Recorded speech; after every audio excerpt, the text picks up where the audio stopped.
This play I wrote a long time ago in 2000, and we initially wanted to do it as like, we'll make it contemporary. We'll it's set it now, and we realized nobody uses paper scripts anymore. Everything technology-wise is completely outdated. So the joke I'm saying is that I've lived long enough for my contemporary plays to be history lessons. And it was done off-Broadway in 2011. Kind of a long wait, 11 years to finally get it done. But I think one reason why it was not done is that the initial title was absolutely horrible. It was originally called Young Turg.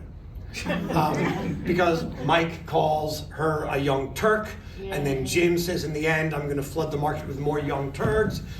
Nobody had any idea what this was. There was nothing marketable about it at all. So the Abingdon Theater Company in New York, they said, we want to produce your play as long as you change the title. And I'm like, well, what can I do? And so the director said, find a quote from Prosvita of Gandersheim. There might be something that inspires you. And so it's an actual quote from her that we put into the play, and I was like, it's absolutely perfect. And I announced on social media, Young Turg is no longer Young Turg. It's now called A Text of Slightest Use. Within 30 seconds, the producer in New York said, that's even worse. So I was like, all right, the director calls me up, like, okay, we're gonna work on this. How about I've come up with 7 titles, you tell me which one you like best. And he started with Blame It On Beckett, and I laughed, and I said, yeah, that's fantastic. And he said, now we have to add more Beckett stuff to cover the scene changes. And that's how we developed the whole script. Anyone want to talk about our process, what it was like working with the playwright in the room? Tell them what room. Yeah, my garage. We rehearsed in my garage, yes. And it was, last year we rehearsed Civilizing Lesbian in my garage, but that was produced in April. So it was a little warmer in my garage than it happened to be this time when we had that freezing cold week in February. Yeah, we were in my garage. It's like freezing. Rehearsing in winter coats. We're like bundled up. That was fun. Yeah.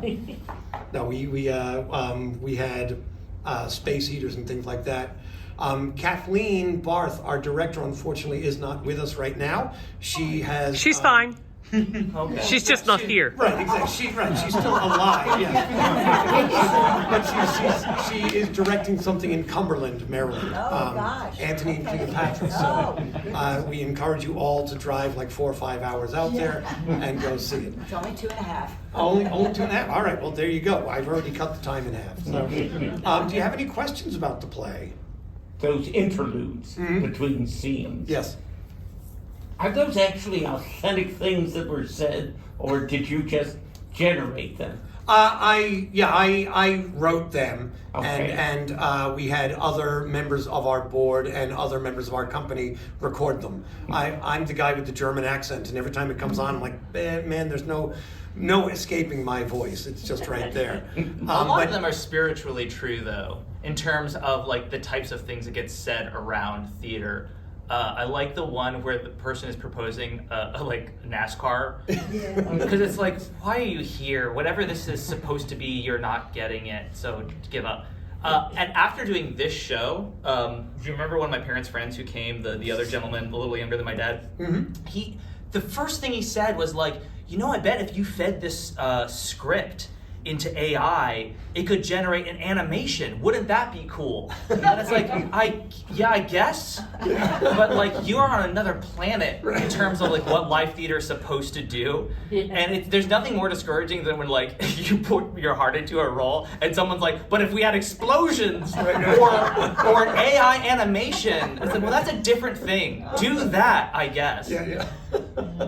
No, it is very true. That was something, the director up in New York, he did ask me, he's like, how can we get Beckett into more scenes? And so everything had something to do with, again, frustrations of theater and Beckett. The I loved the one where he's doing the elevator pitch of all of his plays, because Yes, his plays are just absolutely fantastic, but you can't describe them to anyone. Old man listening to his diary eating bananas. I'm like, yeah, that is Krapp's last take, no question about it, but it doesn't quite encapsulate Beckett's vision. But that's what we're asked to do as playwrights all the time. It's like, give me a synopsis. That very often now, I mean, the way the submission process has changed, most theaters won't even take a script anymore. They won't even take a synopsis anymore. And those that do take like synopses, they want you to come up with an artist statement where you have to, it's like a college essay. Like, just read the play. I'm not selling myself, I'm selling this piece of work. And if you're familiar with my plays, as I know Lorraine and Tim are, every single one of them I try to be completely different from the one before. So, certain Mamet plays are like, oh, recurring themes, and like, yes, this is a Mamet play. I think a Morogiello play, maybe we have a lot of teacher-student relationships and students supplanting the teachers at some point, but I think I try to make every one of my plays different. You tell me otherwise. Yes. Just a little follow-up, since people know I know your stuff. When I saw the box marked hostage, you have to know, I was hoping there would be Irish actors being held in it. It's one of my favorite places. I wish you would do it again. But. Thank you. It's interesting that, I wrote this play first.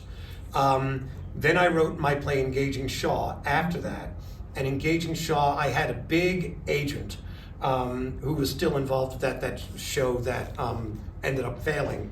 And he loved the show, but he sent Engaging Shaw out to every theater in New York on September 10th, 2001. And so no one was interested in it at all. And so I then wrote, because September 11th happened, and I was thinking of Irish authors and terrorism, I wrote Irish Authors Held Hostage. They were produced in the exact opposite order of when I did them, because we did Irish Authors Held Hostage. Celia Wren compared me to Tom Stoppard. We used that to get Engaging Shaw produced in Vermont and in New York, and then they said, what else have you got? I'm like, well, I have this really old play that I wrote before Engaging Shaw, and that was Blame It On Beckett. And someone from Samuel French saw the play and offered me a contract during intermission, which was really nice. You sure you don't want to wait for Act 2?